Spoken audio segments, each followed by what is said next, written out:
While as a species we're never going to agree on every decision WWE makes, there are some that make us all raise an eyebrow just a little bit. Whether it's odd booking for a talent everybody likes or how we send the Universal title back into the abyss for the 72,789th time, there's often a debate around whether WWE is shooting itself in the foot.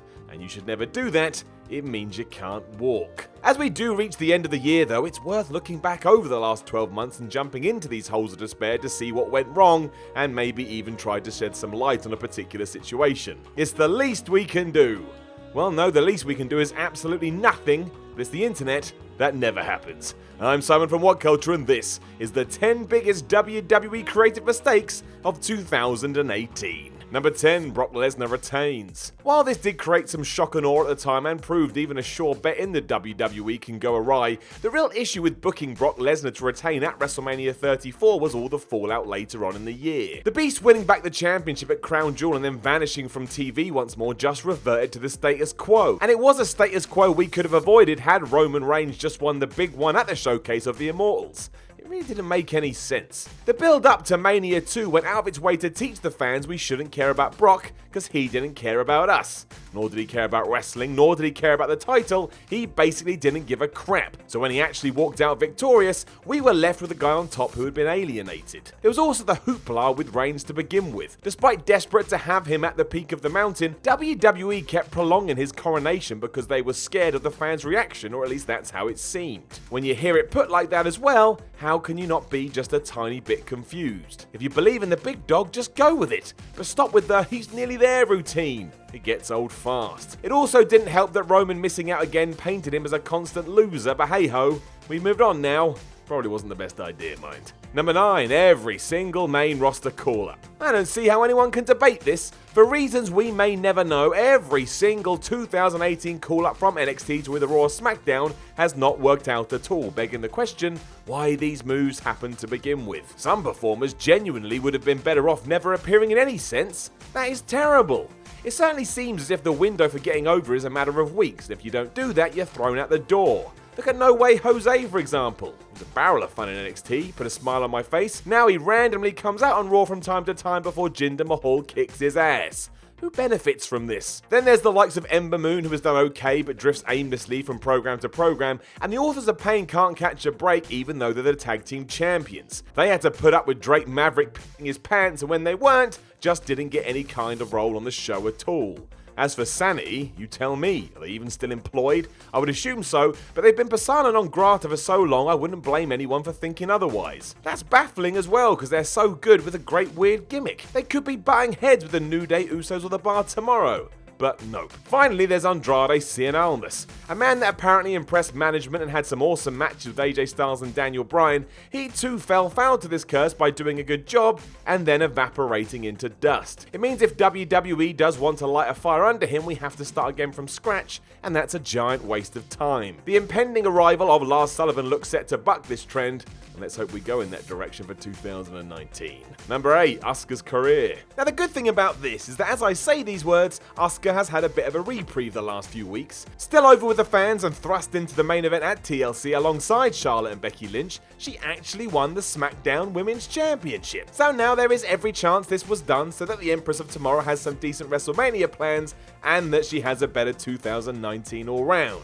Let's hope that is true, because it was at this year's Mania when everything fell through the floor. While her clash with Flair was genuinely great, as soon as WWE had taken away Asuka's undefeated streak, it was as if she didn't matter. Soon vanishing from her top spot, she fell into a feud with James Ellsworth of all people and eventually disappeared from SmackDown entirely, aside from the odd appearance. The relationship with Naomi was an okay idea, but the decision to play off the fact Asuka was Japanese was not. In fact, it sucked and probably led to that duo being broken up quicker than Kane's first title reign. Bottom line, while the Royal Rumble and Mania were high points for one of the best wrestlers in the whole company, everything pre-December was a bust. However, let's look to the future and hope we can forget about all of that from now on, especially as, again, she's the champ right now. I like that a lot. Number 7, Sasha and Bayley. The hell was all this?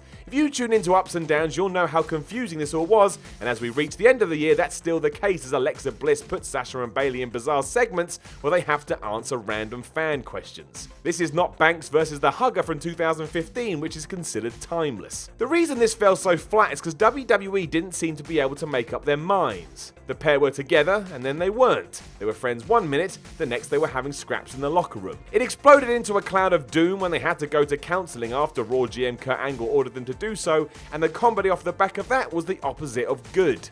Not good. Even when they were meant to be a solid unit, there were continual teases that something could go wrong.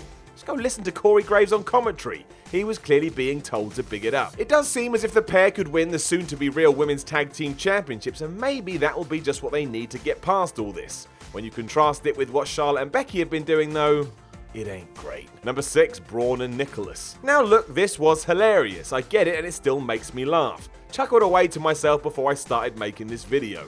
But I think we can all agree that Braun Strowman should have made a bigger impact at WrestleMania 34 as opposed to winning the tag team titles with a child. Proof if you needed it that Vince McMahon doesn't really care about the division. It's now just a dumb thing to put on lists like this as opposed to a moment in time that defines Strowman as a big deal. It's not like this was it for 2018 either when it came to duos. We had the B team who again were fun but also won matches by fluke, and we already mentioned the issues with the AOP and Urine. That would never have happened if the world title was in play. It's a weird one because a good tag team division with storylines people care about will help both Raw and SmackDown, so why we don't even try is a mystery. Like Evolution. You could take this one step further and talk about the pre-show match at Survivor Series 2. That had a bunch of tag teams in it, and by the end of the night WWE were telling us to forget that result as it didn't matter. Alright then. Number 5, Constable Corbin. I do want to say that before the most recent episodes of Raw, or those in December 2018, I actually thought Baron Corbin had found his niche as the GM. He was an asshole, easy to hate, and had a face you wanted to punch. The fact he now had the power to flaunt that at the fans was what he needed. There was potential in this act, then WWE decided to overuse him to the point of lunacy. Even Steve Austin would have struggled to have been featured as much as Baron, with one episode of Raw making sure he was on screen for 1/3 of its running time. That's absurd anyway, even more so when you remember the amount of talent that struggles to get on TV. It doesn't help that the heel general manager has been done to death and now really this has been run into the ground. I still think Corbin has improved greatly in 2018, his creative spin was just the wrong one. Here's to Alexa Bliss stealing his role in 2019. Number 4, Cheap Heat. I've said it before and I'll say it again, if those involved in real life incidences have agreed to use their personal circumstances for a wrestling storyline, more power to them. But that's not to say that seeing Roman Reigns' very serious illness used in an angle between Seth Rollins and Dean Ambrose wasn't uncomfortable, because it was. Aside from the obvious, it's just hard to believe that Ambrose would actually mean a word that he's saying, and surely there must be a more creative spin for two of WWE's best to fight over. It's the same when we talk about Natalya. She may have been fine to have the passing of her father mentioned by the Riot Squad as they snapped a pair of his glasses in two, but seeing Neidhart upset on television when you know it's not too far removed from what was happening away from the cameras isn't really that entertaining, and that is what wrestling is meant to be. It's not the first time, it won't be the last, but that doesn't mean it's all that enjoyable to see play out. Number 3, Daniel Bryan versus Big Cass. Another one of those moments where hindsight shows us so much.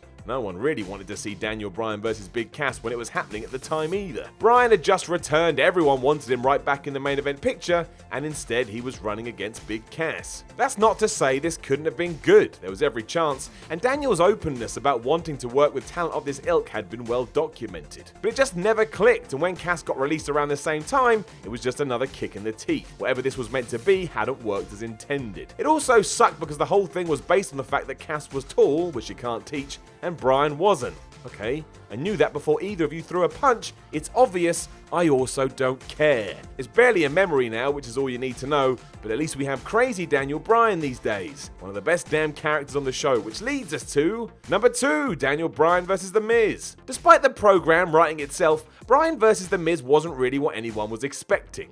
It's almost as if because it was too easy, WWE felt the need to overbook it and that took it off course. Think Bret Hart versus Vince McMahon. That story was written, and yet there was still the odd need to continually add other bits in. It just seems as if there wasn't a proper plan. Miz beat Bryan at SummerSlam in a pretty cool scheme concocted by the A-lister and Maurice, and it went nowhere. Their match at Super Showdown lasted less than a minute, and while we're getting back to a more interesting narrative now that Daniel is bonkers, we've had to make huge shifts to get here. And are we really going to try and turn the Miz face?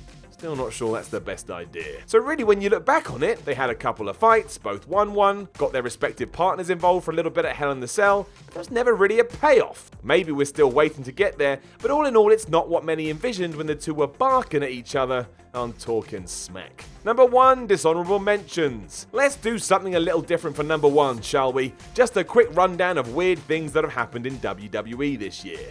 So first, Bobby Lashley and his babyface push. He wasn't allowed to have any sort of edge, and that's kind of true as a heel too. It's strange as he proved in TNA he can do it, and yet in the WWE system he's just a dude that flexes. We also broke up Titus Worldwide on Rusev Day, which seems ridiculous now, especially because both acts could have been super popular, and since breaking up, haven't improved at all. Bobby Roode is lost on Raw, and the pairing with Chad Gable soon became jokes about pissing yourself, and that's before you remember there were some hints we were going to break them up and start that feud. Vanished into dust. Finn Balor seemed lost for most of 2018, and I worry even his recent small resurgence at TLC may not help, but please, for the love of everything, prove me wrong. He has beaten Drew McIntyre twice now, and the fans still like him.